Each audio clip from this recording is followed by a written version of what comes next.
O trabalhador brasileiro.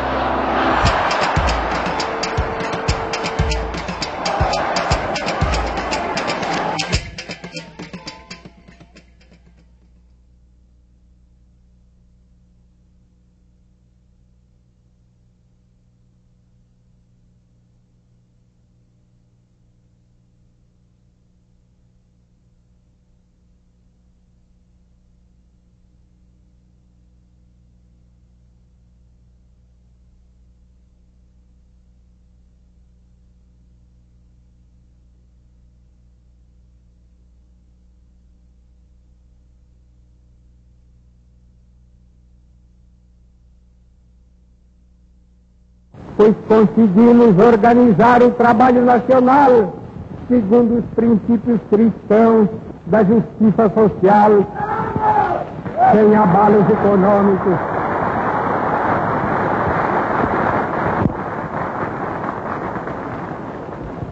O trabalhador brasileiro possui hoje o seu Código de Direitos. Um pouco antes da queda de Getúlio Vargas, começou a constituição dos partidos políticos que iriam existir durante os anos democráticos entre 1945 e 1964. Os principais partidos, ao lado de outros, mas os principais partidos foram a União Democrática Nacional, a UDN, que representava os opositores a Getúlio Vargas.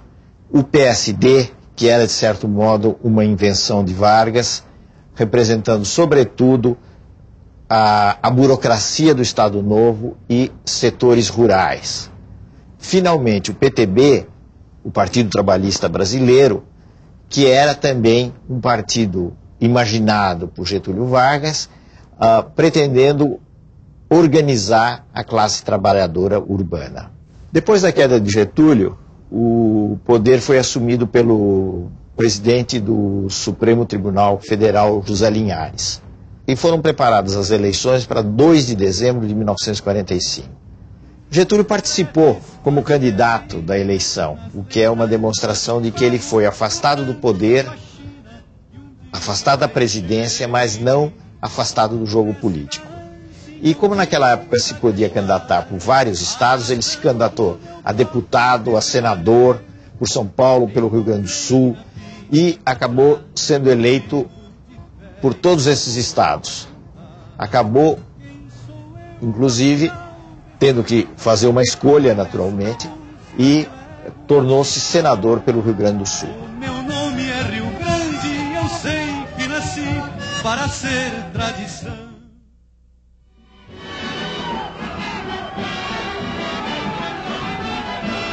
Dois principais candidatos disputaram a eleição. De um lado, o general Eurico Gaspar Dutra, que tinha sido uma figura central do Estado Novo, e de outro, o brigadeiro Eduardo Gomes, que era o candidato da oposição, o candidato da UDN. Curiosamente, os dois eram militares, mas a gente pode dizer que Eduardo Gomes era um militar liberal e Dutra vinha da tradição autoritária do Estado Novo. Dutra teve o apoio de Getúlio Vargas. O Getúlio deu o apoio ao candidato nos últimos dias da campanha e com isso atraiu a massa e o voto da massa da classe trabalhadora urbana. Tudo isso explica a ampla vitória de Dutra.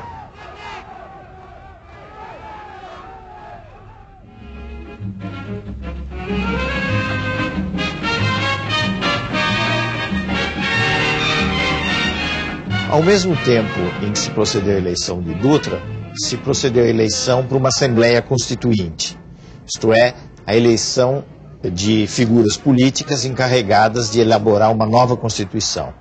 A Constituição que foi aprovada em 1946 e que ficou em vigor até 1964, tinha características que nós poderíamos chamar de liberal-democráticas, isto é, estabeleceu a divisão entre os poderes, o executivo, o legislativo, o judiciário, a representação através do voto individual das pessoas para a Câmara, para o Senado, e todo um capítulo também existia garantindo liberdades de expressão, liberdades democráticas.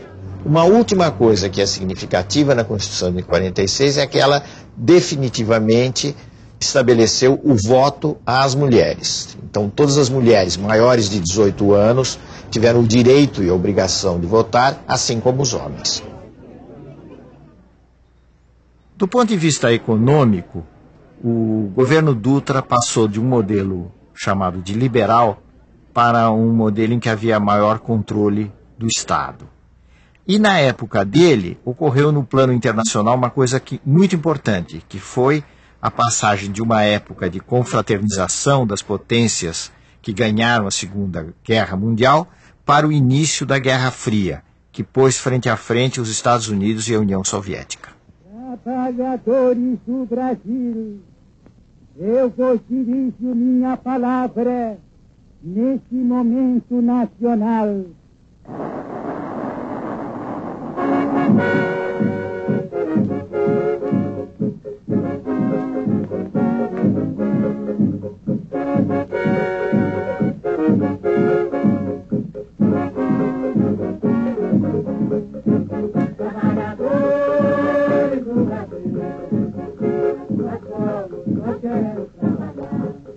Nas eleições de outubro de 1950, lançado pelo PTB, Getúlio alcançou a vitória, enfrentando mais uma vez o brigadeiro Eduardo Gomes pela UDN e um candidato obscuro, Cristiano Machado, pelo PSD. Apoiado socialmente por setores que iam desde o empresariado até a classe trabalhadora urbana, Getúlio, pela via democrática, chegou novamente ao poder. Bota o retrato do velho outra vez, bota no mesmo lugar. Bota o retrato do velho outra vez, bota no mesmo lugar. O sorriso do velhinho faz a gente trabalhar. O sorriso do velhinho faz a gente trabalhar. Getúlio Vargas voltou ao poder em circunstâncias muito diferentes daquelas que tinham sido as dos 15 anos do seu primeiro governo. Porque agora ele tinha que lidar com um processo democrático, com uma situação muito mais complicada do que ocorrera, sobretudo no curso do Estado Novo, em que ele tinha um controle muito forte do poder. Ele teve que lidar com divisões no interior do Exército, disputas no interior do Exército, disputas na sociedade e um quadro econômico que foi se tornando complicado, especialmente com o agravamento da inflação. Na área da economia, do grande modelo, digamos assim, da grande orientação econômica, nós podemos dizer que não houve um corte com o advento, com a instalação do período democrático. Por quê? Porque o mesmo modelo de forte intervenção do Estado na economia, de controle da economia por parte do Estado nos setores básicos, continuou a existir.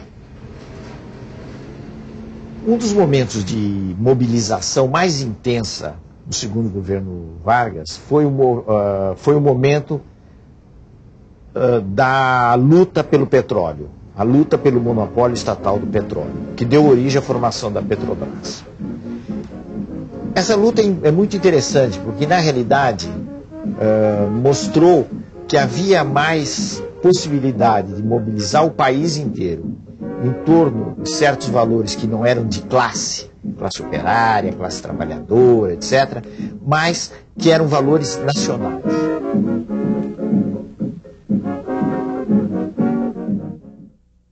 O populismo era um fenômeno que já vinha dos últimos anos do Estado Novo.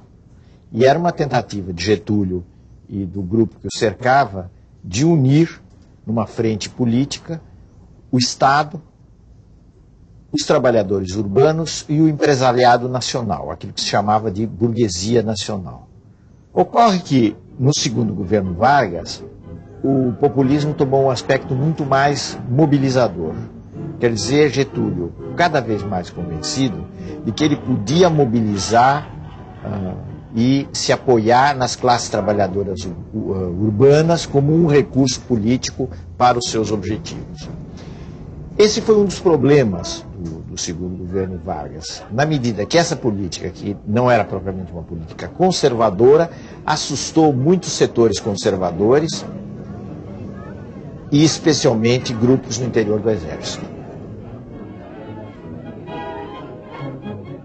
Um dos personagens centrais do populismo, da atuação populista, foi João Goulart, que ficou mais conhecido pelo apelido Jango.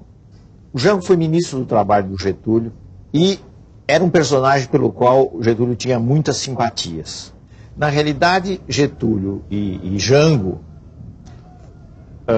tratavam de apoiar os movimentos grevistas, conceder algumas reivindicações e, ao mesmo tempo, controlar, evitar que esses movimentos escapassem dos seus limites. Alguns movimentos, no entanto, fugiram da influência ou do controle do governo Getúlio. O caso mais expressivo foi o de São Paulo, onde ocorreu uma grande greve que começou pelos têxteis, a chamada greve dos 300 mil. Naqueles anos do governo Getúlio, a divisão entre os partidários de Vargas e os inimigos de Vargas, que estavam organizados na UDN, se tornou muito intensa. Em particular, o jornalista Carlos Lacerda, que era diretor do Jornal do Rio, a Tribuna da Imprensa, se destacava nessa luta feroz, podemos dizer assim, contra Getúlio. E aí, nos círculos do poder, no Palácio do Catete, que era a sede do governo, surgiu a ideia infeliz de se eliminar Carlos Lacerda.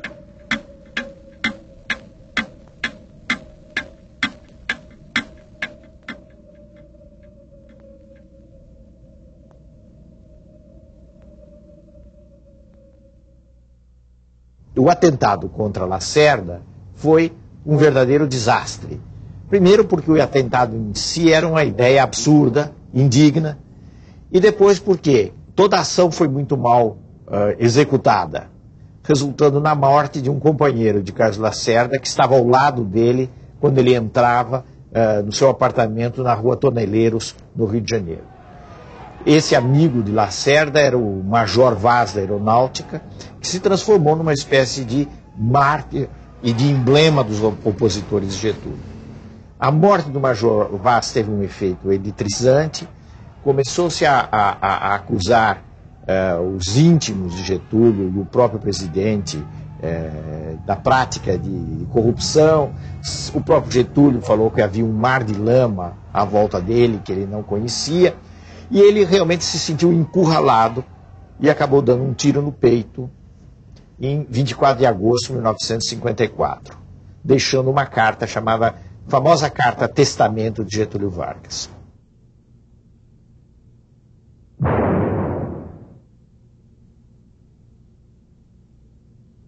Lutei contra a espoliação do Brasil. Lutei contra a espoliação do povo. Tenho lutado de peito aberto.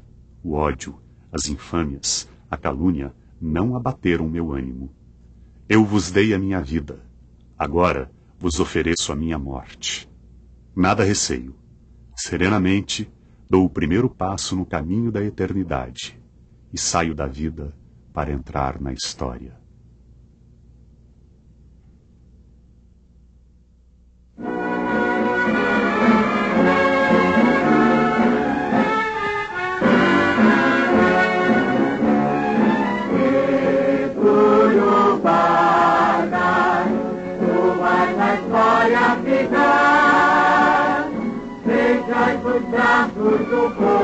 Getúlio foi a figura política mais importante do Brasil no século XX.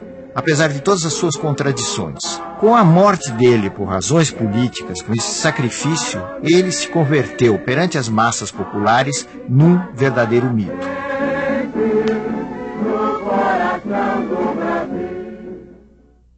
Com a morte de Getúlio Vargas e a impossibilidade de se estabelecer um regime militar no Brasil, como queriam alguns setores, especialmente os setores da aeronáutica, tomou posse regularmente o vice-presidente da República, que era Café Filho. O vice-presidente fez uma política favorável aos setores que haviam derrubado ou concorrido para o suicídio de Getúlio Vargas. De forma que, sob esse aspecto, não houve propriamente de imediato uma luta política muito forte. Em outubro de 1955 se realizaram eleições. Então, houve uma continuidade no processo democrático, apesar de todo o drama da morte de Getúlio Vargas e dos momentos incertos que se sucederam e que ainda iriam se suceder. Nessa eleição de outubro de 55, se estabeleceu uma união que foi clássica desse período entre o PSD e o PTB. Os dois partidos lançaram a candidatura de Juscelino Kubitschek à presidência da República. Então, Juscelino foi eleito com um percentual de aproximadamente 36% dos votos, tendo-se que considerar que nessa época não existia o processo eleitoral em 2 turnos. Quem chegasse na frente no primeiro turno, fosse com que porcentagem fosse, ganhava as eleições. Entre a vitória de Juscelino e a posse do Juscelino ainda houve muitas complicações.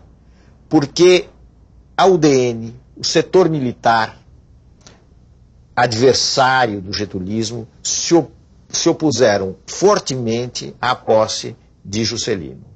Mais uma vez surgiu a tentativa de interrupção do processo democrático. O vice-presidente Café Filho sofreu um ataque cardíaco, haveria uma substituição dele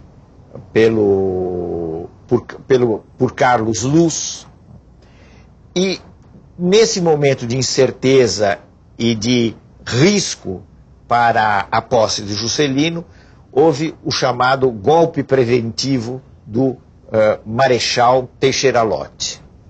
Lott, em novembro de 1955, impediu a posse de Carlos Luz e garantiu, pelo contrário, a posse de Juscelino, que se daria em janeiro de 1956.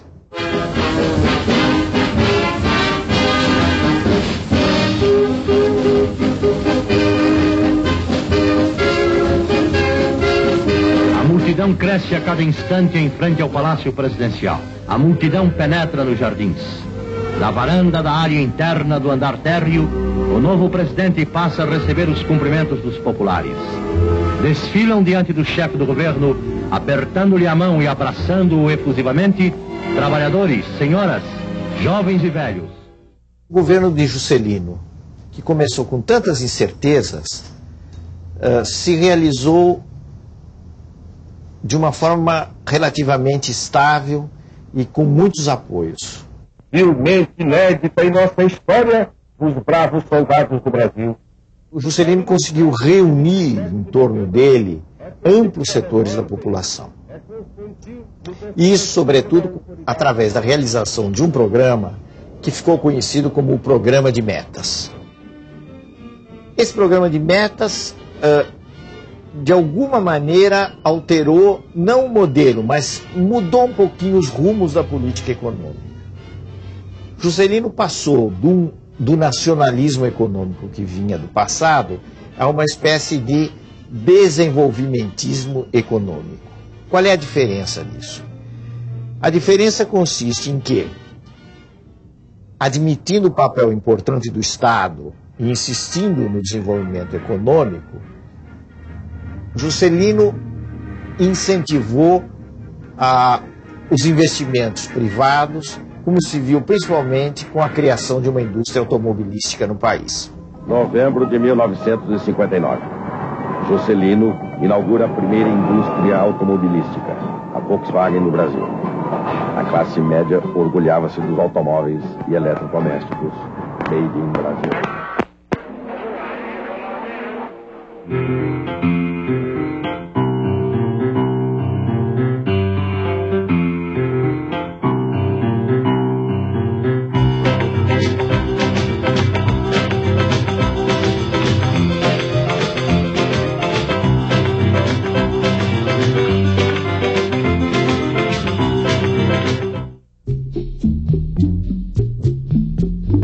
construção de Brasília, no centro do país, representou a realização de um velho sonho que vinha existindo desde os fins do século XIX. Do ponto de vista urbanístico, foi algo de impressionante, porque não havia nada em Brasília, havia o Cerrado do Planalto Central, e ali se ergueu uma cidade, toda ela planejada a partir da capacidade do planejamento dos arquitetos Oscar Niemeyer e Lúcio Costa. De tal forma que Brasília se tornou uma espécie de emblema do avanço da civilização, com seus problemas, mas também com as suas virtudes, no centro-oeste do país.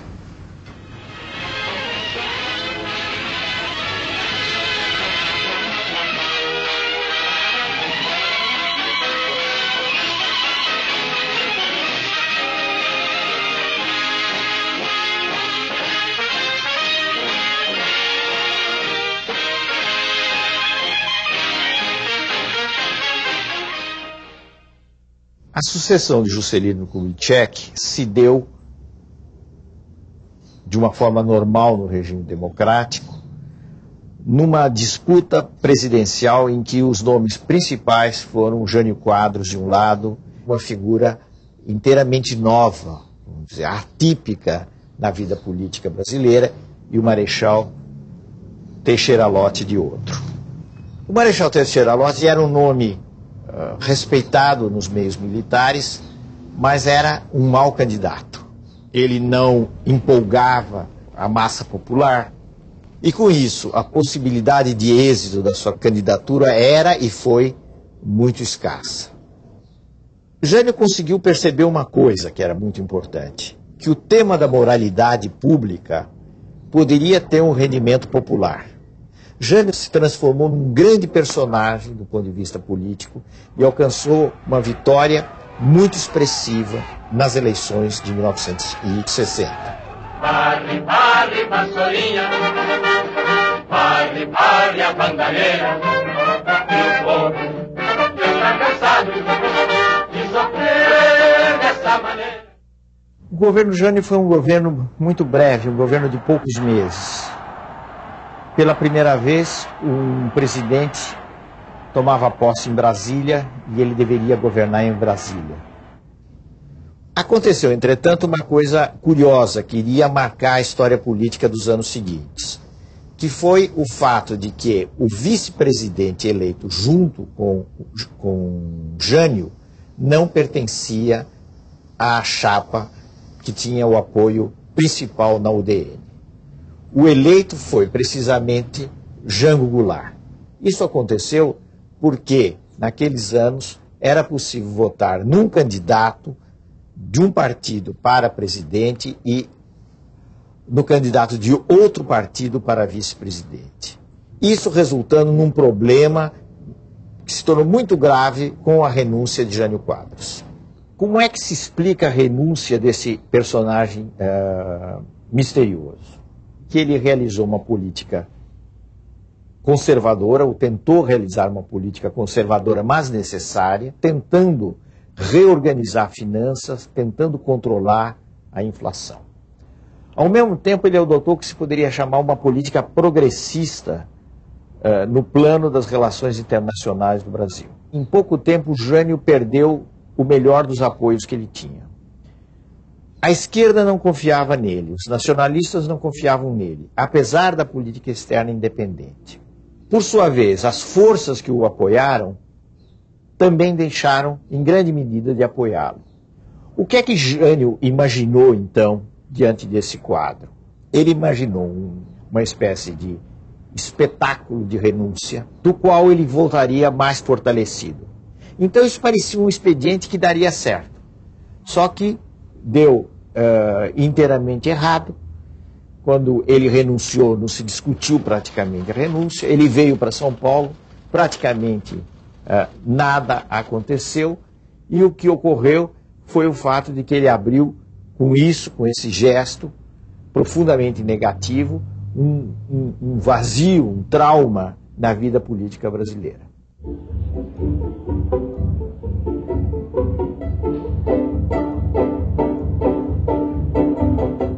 o vice-presidente que deveria tomar posse era Jango Goulart, que era uma figura muito controvertida e criticado fortemente pelos meios militares que haviam apoiado o Jânio. Houve um período em que se teve a impressão, durante algumas semanas, de que haveria um golpe e que o vice-presidente Jango Goulart não tomaria posse. Afinal, se chegou a um acordo e se instituiu no Brasil um regime parlamentarista. Quer dizer, o presidente teria alguns poderes, mas não todos os poderes. E, na realidade, seria o parlamento quem teria o maior poder através da figura de um primeiro-ministro.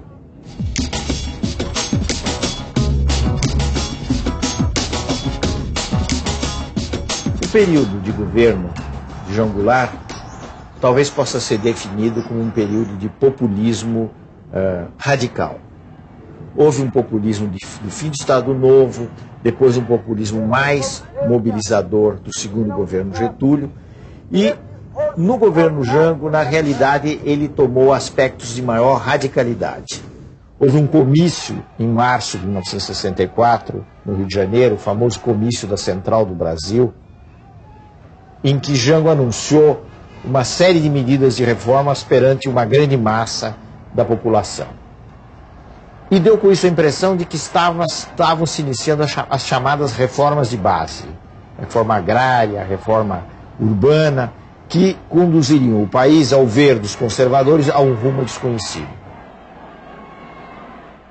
A partir daí, houve uma mobilização social anti-Jango, feita principalmente por uma classe média atemorizada, de tal forma que deu uma base social, civil, ao movimento anti-Jango. Nos fins de março, 1º de abril de 1964, estava se instaurando o primeiro regime militar no Brasil, que iria durar até praticamente o começo dos anos 80.